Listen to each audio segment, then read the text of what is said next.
Tonight we are at the Chicken Deli. It's week 5 of season 12 of the League of Rock. In week 5, the bands are going to play on stage together for the first time. They've had 4 rehearsal sessions together. They're now officially a band in the real world. They have a name, they have a logo, and they're going to sweat together on stage. So this is the real thing for them.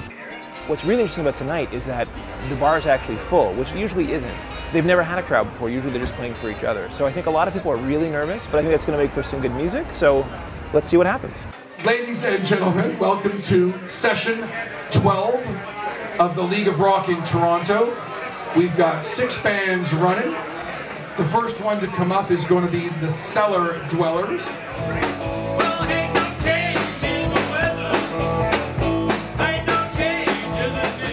Sometimes you gotta go with what you got. You just give it your best shot. It's not the end of the world. You know, world war isn't gonna break out if the band doesn't play the song right. When we got there, it was just like, oh my God, I was incredibly nervous. And then just before I got up on the stage, the sound man was like really rude to me because I was going check, check on the mic, and he's going, if you say that one more time, I'm cutting your mic off. And I thought, wow. That upset me, you know, I'm very sensitive, right? So I got upset and I thought, okay, breathe.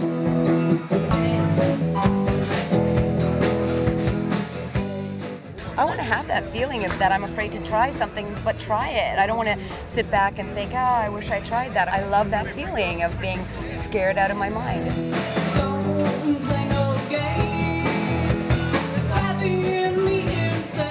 Once we were singing, everything was great. And then we were kind of on a bit of a high afterward. I couldn't fall asleep till about 4 in the morning. I was just like wired. Then I couldn't wait to do it again.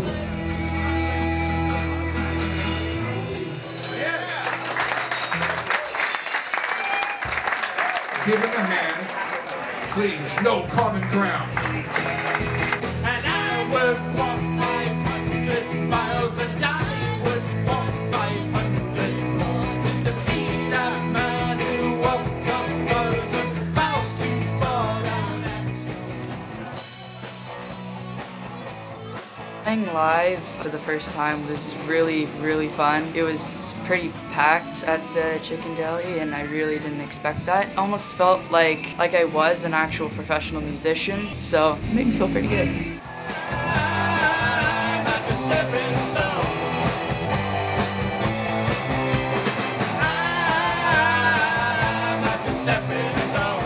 It was a little bit on the rough side, but it was pretty much to be expected.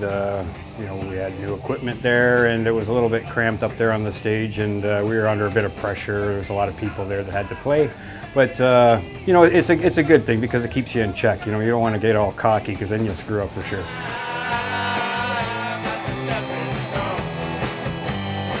Please put your hands together for not Decca Records, but Decca.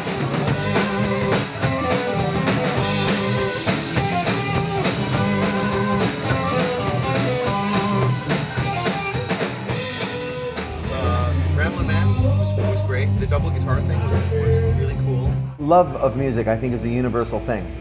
I can't think of many people who don't love music. And if you have some musical ability and you haven't had a chance to express it, to get it out there, I think people need to do this if they think they can do it. Even if they think they can't, I think they need to do this.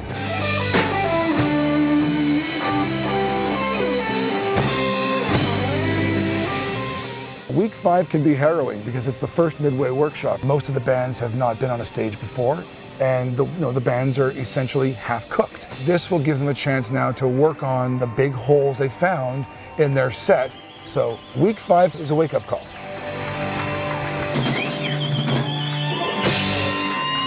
Thank you very much.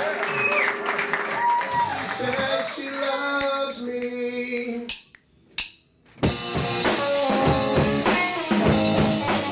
They're back at the rehearsal spaces now. It's week 6, and they are going to work on a lot of holes and go over all the problems and the issues they're having when they're taking a band from a private rehearsal space to a live stage.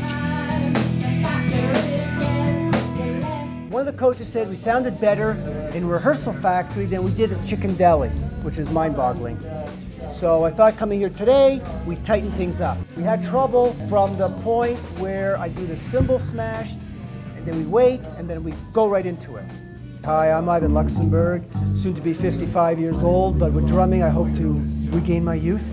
During the day, I'm the most hated person. I'm a lawyer. I sue people, I defend people. That's what I do during the day. Stressful job. Just take it from the breakdown. 1, 2, 3, 4. They bring me in to listen to the bands, to check out some of their songs, to give them some feedback. I listen to these musicians and they're having a great time, and really all they need to know is to listen more to each other and play roles instead of just play everything, and just to have fun doing it. It was just that moment. It was just at that point, right there. You know what we're talking about? On 4, 1, 2, 3, well, sometimes. It's nervous to do anything that you haven't been doing for your whole life, that you're not used to. So I think it's a thing of, gives you self-confidence and some sense of gratification and a challenge. So I think it's all great for them. No, you're getting it. No, it's working. Unfortunately, the drummer has the most responsibility in this whole band, right? You're the backbone, man.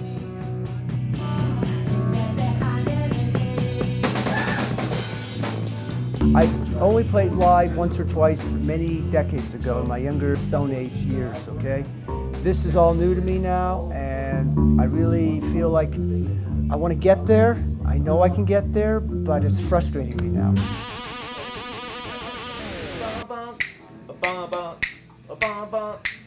Is very different from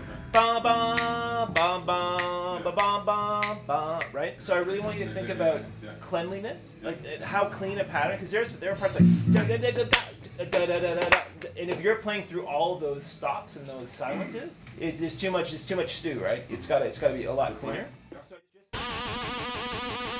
Lesson learned today, ladies and gentlemen, is if you don't get the part, don't play any more of the song, just get the part. Apparently we're doing a workshop at the Rock and Roll Heaven. Well, it ain't gonna be Rock and Roll Heaven for me, because we're not there yet. We haven't reached heaven quite yet.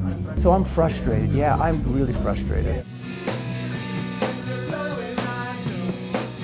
I'm almost scared to go next week to do the show, the workshop, because there's really people there. And my daughter says she's gonna come with her boyfriend. Great. That's just great. Week 7 of the Midway Workshops. Tonight's coaches, we've got Jim McCarty, founder of the Yardbirds, in the room. Give him a big hand, guys. One of our biggest supporters is a guy named Jim McCarty. He's the founding drummer of the Yardbirds. He's the fellow that brought in Jeff Beck and Jimmy Page and Eric Clapton. The Yardbirds was the precursor to Led Zeppelin. And Terry Brown. These guys have got some serious history, and they're pretty good at what they do. So, first band. Out at the Speedway.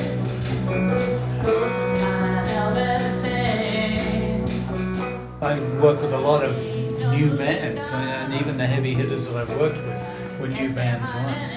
And learning the game and how to play, how to present yourself on stage, and how to have that rapport with the audience, and all those things that are important about being an entertainer.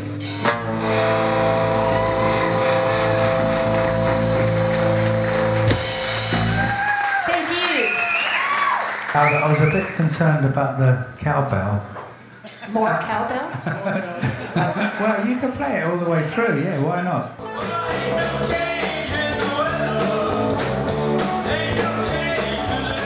I gather they've really improved since they started from, day one. So, they're having a great time, so that's what's important. What's going on here? Is this a rock party or what? Okay, we're gonna do it again. I was thinking of everybody, including Jim McCartney and Terry Brown. Ready?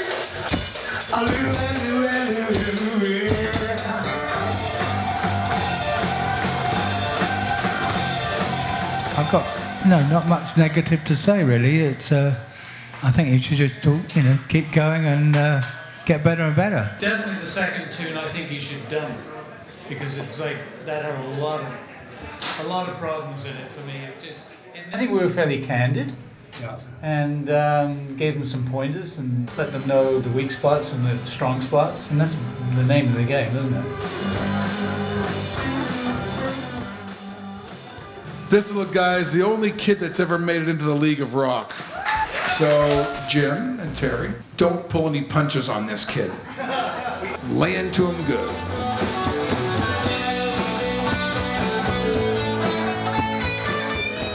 more encouragement, the better, really, you know. And it's all about being happy and getting fulfillment. Music is very powerful like that. It's a strong tool for happiness and direction in life.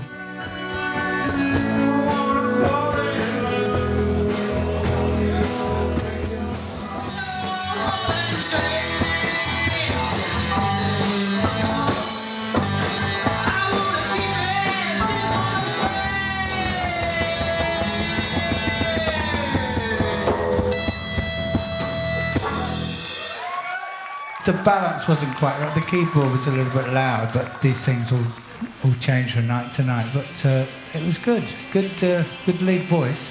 Excellent. Obviously, the bands have been working real hard. Thank them a lot for coming out. Give them a hand.